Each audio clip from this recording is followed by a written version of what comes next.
Hi hello. আজকে আমি একটা বিষয় অনেক দিন ধরে উপলব্ধি করছি।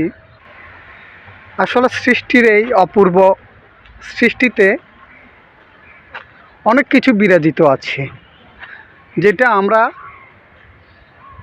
প্রথম দিকে বুঝতে না পারলেও একটা পর্যায়ে এসে আমরা বুঝতে পারি।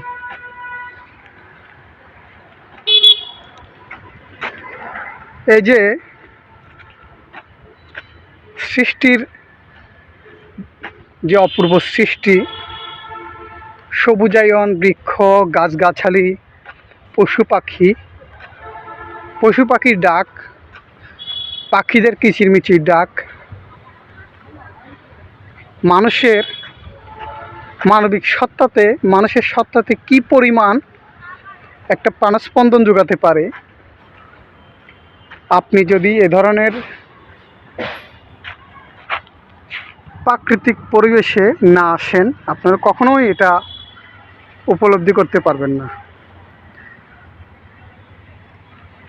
আমারও এ ধরনের উপলব্ধি পূর্বে আসেনি, এসেছে শহরের যানজট ব্যস্ততার মধ্যে থাকার পর আমি বুঝতে পেরেছি প্রাকৃতিক গাছগাছালি, পশু পাখি, এদের যে স্বতঃস্ফূর্ত উপস্থিতি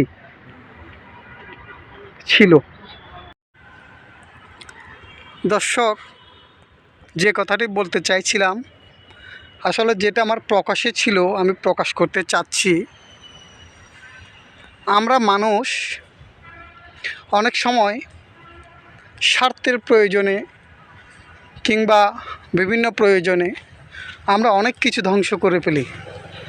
অনেক কিছু আমাদের মাঝ থেকে আমরা নিজেরাই মূলোৎপাটন করি। বিষয়টি হচ্ছে যে এই যে প্রাকৃতিক একটা মনোরম একটা পরিবেশ আমরা দেখি, এটা একসময় আমরা সেটা উপলব্ধি করতে পারি না। পারি কখন? যখন সেটা আমাদের মাঝ থেকে হারিয়ে যায়, যখন প্রাকৃতিক পরিবেশের উপস্থিতি আমাদের বাইরে চলে যায়, যখন এটা আমাদের খুব প্রয়োজন হয়, তখন আমরা বুঝতে পারি। চট্টগ্রাম শহরের মধ্যে এক টুকরো একটা সবুজায়ন পরিবেশ পেয়ে আসলে খুবই বিমুগ্ধ হয়েছি।